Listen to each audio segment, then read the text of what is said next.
নমস্কার, সকলকে স্বাগত জানিয়ে শুরু করছি জীবনের আলো অনুষ্ঠান। দেখুন, আমাদের জ্যোতিষশাস্ত্রে ২৭টা নক্ষত্র, ১২টা রাশি এবং ৯টা গ্রহের সমন্বয়ে কানেকশন হয়ে আছে, এবং সেটা আপনারা মহাকাশেও দেখতে পান যে গ্রহ নক্ষত্রের অবস্থান।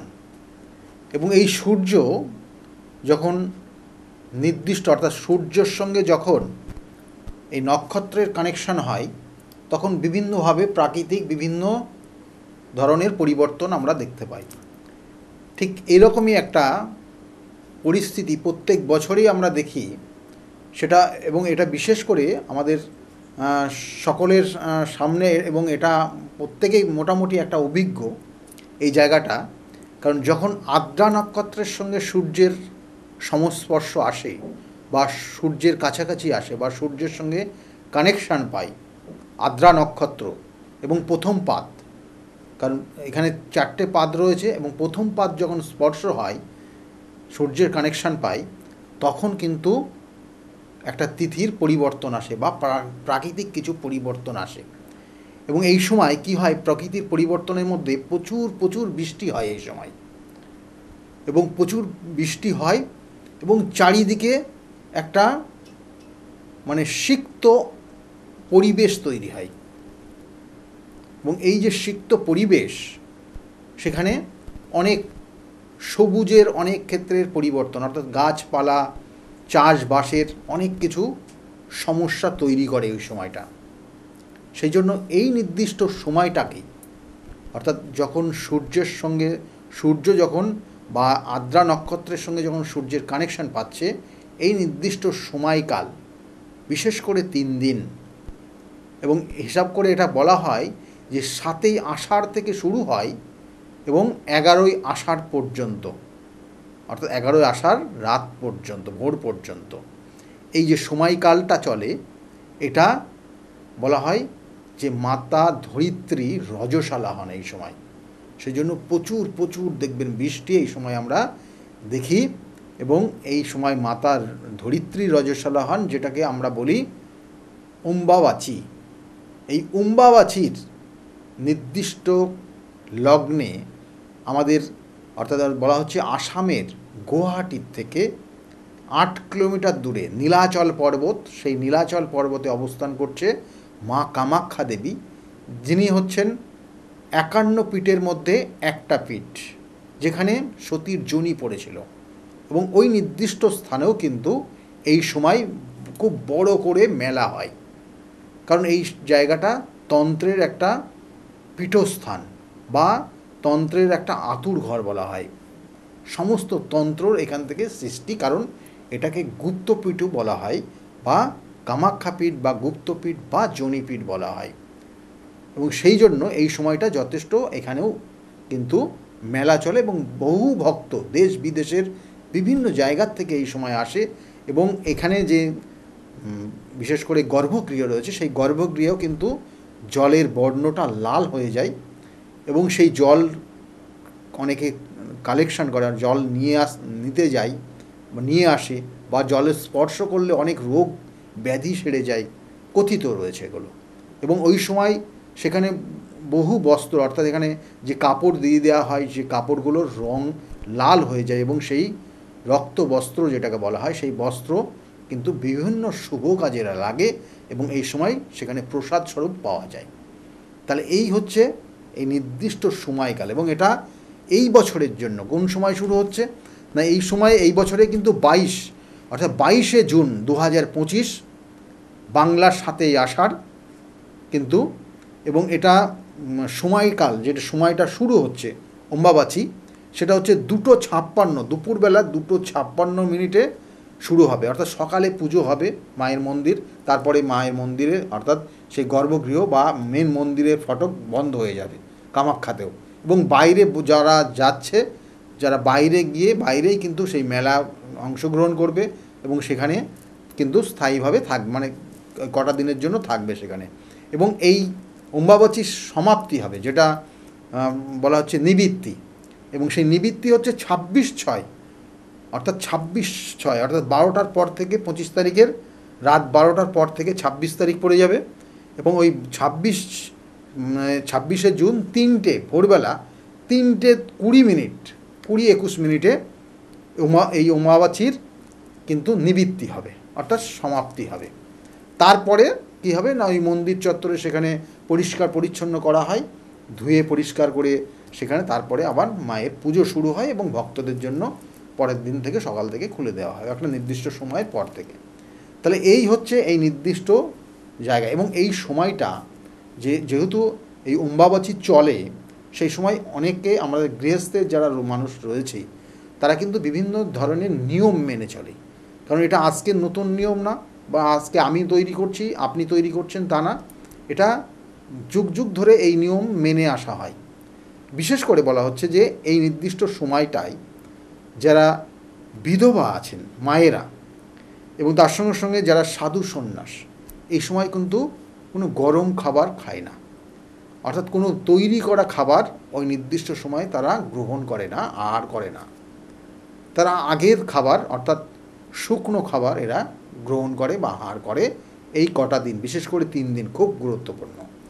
এবং এই কটা দিন কি করবেন, আপনি আপনার বাড়ির তুলসী গাছের গোড়ায় যদি জল জমে, তাহলে সেই জল যাতে না জমে সেই জন্য তুলসী গাছ সেখানে আপনি মাটি দিয়ে সেটাকে ভরাট করে উঁচু করে দেবেন, তাতে আপনার বাড়িতে শুভত্ব জায়গা তৈরি হবে। এর সঙ্গে সঙ্গে আর কি করবেন, মাটি খোঁড়া এই সময় নিষেধ, মাটি খোঁড়া গাছ লাগানো গাছ কাটা সম্পূর্ণ নিষেধ।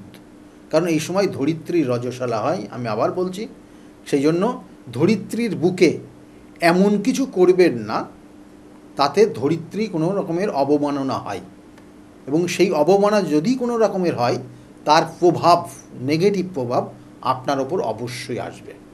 সেইভাবে আপনাকে চলতে হবে এই নির্দিষ্ট সময়কালটা। এবং বিশেষ করে বলা হচ্ছে যে এই সময় কৃষিকাজ কিন্তু বন্ধ থাকে, যারা চাষবাস করেন তারা তাদের সমস্ত কাজ কিন্তু এই সময় বন্ধ রেখে দেন, এবং প্রচুর প্রচুর বৃষ্টি হয় এই সময়। এবং মেয়েদের কোনো এই সময় মেয়েদের সঙ্গে কোনো রকমের খারাপ ব্যবহার করবেন না, কারণ এই সময় কিন্তু আবার ওই নির্দিষ্ট সময় ওদের যে 26 তারিখ যখন নিবৃত্তি হবে তারপরে কিন্তু কুমারী পুজো হবে মন্দিরের মধ্যে, মন্দিরের বাইরে বিভিন্ন জায়গায়। এবং এই যে নিবৃত্তির পর কুমারী পুজো, অর্থাৎ যে সেখানে বলা হচ্ছে 2 থেকে সেই 12 বছর বয়স যে কুমারী যারা আছে তাদের পুজো করা হবে এখানে নির্দিষ্টভাবে। আমাদের এই কুমারী পুজো আর একটা সময় হয়, যেটা হচ্ছে শারদার মায়ের যখন পুজো হয় দুর্গা পুজো, সেই অষ্টমী তিথিতে কিন্তু কুমারী পুজো হয়। তাহলে এই কুমারী পুজো সেই সময় হবে। এবং সেই সঙ্গে বলছে সেই জন্য মেয়েদের সঙ্গে কোনো রকমের খারাপ ব্যবহার করবেন না। কোনো বালিকাদের উদ্দেশ্যে আপনি কোনো কিছু দান করতে পারেন, তাদের আনন্দে রাখার জন্য আপনি কোনো কিছু গিফট হিসাবে দিতে পারেন, তাতে আপনার উন্নতি হবে। এবং এর সঙ্গে সঙ্গে বলছে যে মাতৃস্থানীয় কোনো মানুষের জন্য আপনি এই দিন কিছু দান করতে পারেন, তাদের আহারের জন্য ফল আপনি দিতে পারেন, যে কোনো ফল আপনি দিতে পারেন, তাতে আপনি কিন্তু আপনার পুণ্য হবে বলা হচ্ছে। এবং দেবদেবীদের যদি আপনার বাড়িতে কোনো দেবদেবী থাকে তাহলে সেখানে বলছে যে লাল রঙের বস্ত্র, অর্থাৎ এখানে দেবীর উদ্দেশ্যে বলা হয়েছে, দেবীদের লাল রঙের কোনো বস্ত্র দিয়ে তাদেরকে কিন্তু ঢেকে রাখতে হবে ওই 3 দিন বিশেষ করে। এবং আপনি যথাযথ অর্থাৎ নিত্য যেমন পুজো হয় সেই নিত্য পুজো করতে পারবেন, কিন্তু এই সময় কিন্তু সেই বলছে দর্শন করা অনুচিত, স্পর্শ করা অনুচিত। এটা শাস্ত্রে বলছে, আমি বলছি না, শাস্ত্রে বিভিন্নভাবে এটা হয়ে আসছে এবং সেটাই আমি বলছি। সেই জন্য সেই শাস্ত্রে বলছে যে তাদেরকে অর্থাৎ কোনো বিশেষ করে দেবী স্পর্শ এবং দেবীকে কোনো রকমের স্পর্শ করতে পারবেন না, এবং তার সঙ্গে সঙ্গে কোনো দেবী মন্ত্র জপ করতে পারবেন না। নিত্য কোনো পুজো হলে সেই নিত্য পুজো করতে পারবেন, কিন্তু দর্শন সেক্ষেত্রে ঢেকে রাখতে হবে। যেখানে নিত্য পুজো হয় সেখানে আপনি করতে পারবেন, প্রতি বছর প্রতি সময় ক্ষণে যে পুজো হচ্ছে সেটা কন্টিনিউ হবে, কিন্তু আপনার গৃহে সেখানেও কিন্তু আপনি দর্শন করতে পারবেন, ঢেকে রাখবেন। কিন্তু যেটা আহার, প্রত্যেক দিনের যে জল মিষ্টি আপনি দিয়ে মায়ের জন্য যে ভোগ নিবেদন করেন সেগুলো আপনি করতে পারবেন, কারণ তিনি তো অনাহারে থাকবেন না, তার জন্য তার খাবার আপনার কিন্তু সেই ভোগ তাকে নিবেদন করতে হবে। সেই জন্য তার স্পর্শ বা দর্শন না করলেও আপনি তাকে সেই জল মিষ্টি বলুন বা যাই বলুন সেখানে তাকে আপনাকে দিতে হবে। এবং বলছে এই সময় অর্থাৎ ওই 26 তারিখ অর্থাৎ যখন অম্বাবাচী ছেড়ে যাবে তারপরে আম এবং দুধ অবশ্যই মার উদ্দেশ্যে অর্থাৎ মাকে বা দেবীদের উদ্দেশ্যে দেবেন এবং নিজেও আপনি প্রসাদ স্বরূপ আপনি সেটা গ্রহণ করতে পারেন। তাতে আপনার জীবনের অনেক উন্নতি হবে। এবং এই নির্দিষ্ট সময়কাল যখন চলবে অম্বাবাচী, তখন আপনি গুরুমন্ত্র জপ করবেন, যত খুশি গুরুমন্ত্র জপ করবেন এবং নিষ্ঠার সঙ্গে। আপনি যদি কোনো রকমের তন্ত্রের সঙ্গে যুক্ত থাকেন বা আধ্যাত্মিক লাইনে যুক্ত থাকেন, তাহলে অবশ্যই আপনি এই কদিন খাওয়া দাওয়ার ক্ষেত্রেও কিন্তু নিষ্ঠার সঙ্গে কিন্তু আপনি পালন করতে হবে। এবং আপনার শয়ন, আপনার থাকা, আপনার খাওয়া, আপনার কথা বলা সব কিছু এবং আপনার ব্যবহার সব কিছুর আপনার মধ্যে পরিবর্তন আনতে হবে। এবং সেক্ষেত্রে আপনি আপনার জীবনের যে আধ্যাত্মিক লাইনে গেছেন সেটা আরও উন্নত জায়গায় নিয়ে যাবেন। এবং গুরুমন্ত্র জপ করতে পারেন এবং এর সঙ্গে সঙ্গে শিবের মহামন্ত্র জপ করতে পারেন। শিবের মহামন্ত্র আপনি কন্টিনিউয়াসলি আপনি জপ করে যেতে পারেন ওই কটা দিন। তাছাড়াও বলা হচ্ছে মহামৃত্যুঞ্জয় মন্ত্রও আপনি জপ করতে পারেন। তাহলে আপনি আপনার জীবনের অনেক কিছু দিশা আগামী দিনে খুলে যাবে। তাহলে এই কটা জিনিস আপনি অবশ্যই এই অম্বাবাচীর সময়কাল মেনে চললে আপনার ক্ষেত্রে ভালো হবে।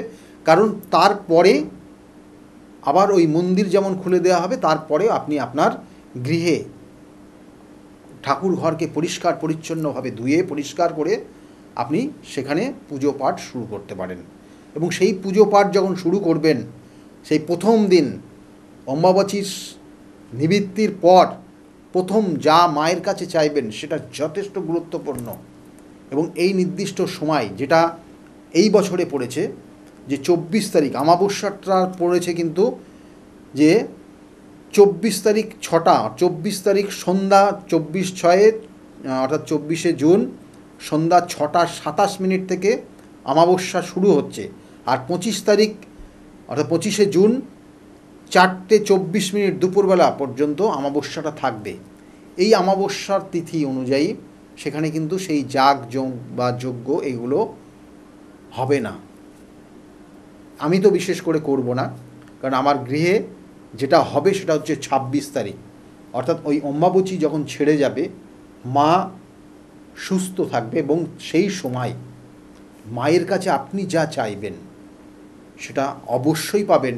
এবং যথেষ্ট গুরুত্ব রয়েছে ওই তিথি, ওই নির্দিষ্ট ঘণ্টা এবং সেই সময় আমার গৃহমন্দিরে সেখানে পুজো পাঠ এবং তার সঙ্গে সঙ্গে হোমযজ্ঞ অবশ্যই হবে।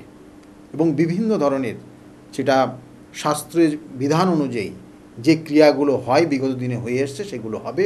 এবং তার সঙ্গে সঙ্গে গ্রহদোষ খণ্ডন থেকে আরম্ভ করে বিভিন্ন ধরনের তন্ত্রের যাবতীয় কাজগুলো ওই 26 তারিখে হবে। এবং এর সঙ্গে সঙ্গে বলবো যে এই অমাবস্যার তিথিতে আপনি আপনার গৃহে যেটা করবেন সেটা হচ্ছে মাটির একটা ঘিয়ের প্রদীপ, মাটির প্রদীপের মধ্যে ঘি নেবেন, ঘিয়ের প্রদীপটা আপনি আপনার ঠাকুর ঘরের সামনে গেটের দরজার সামনে জ্বালিয়ে দেবেন। সেটা আপনি একাধিক প্রদীপ জ্বালাতে পারেন, আপনার গৃহের চারিদিকের আলো করে রাখতে পারেন। এই সময়টা আপনার ক্ষেত্রে শুভ হবে। এবং আপনি এই অম্বাবাচী যেদিনকে থেকে চলবে শুরু হবে সেই দিন থেকেও শুরু করতে পারেন।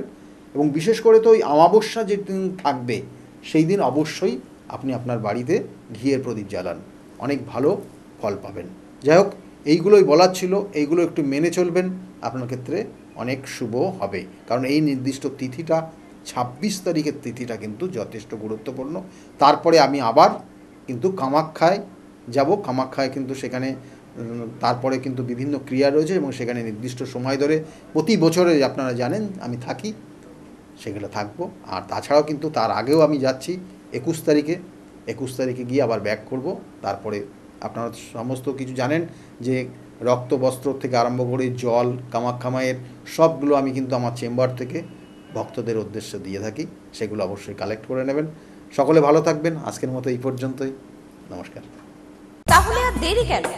চটপট ফোন করুন 9836410969 অথবা 8335805241 এই নাম্বারে। শুধুমাত্র একটি ফোন যা পাল্টে দিতে পারে আপনার গোটা জীবন। জ্যোতিষবিদ, বাস্তুবিদ, হস্তরেখা বিশারদ ও spiritual guide doctor Gautam Shastri, এক এবং অদ্বিতীয়।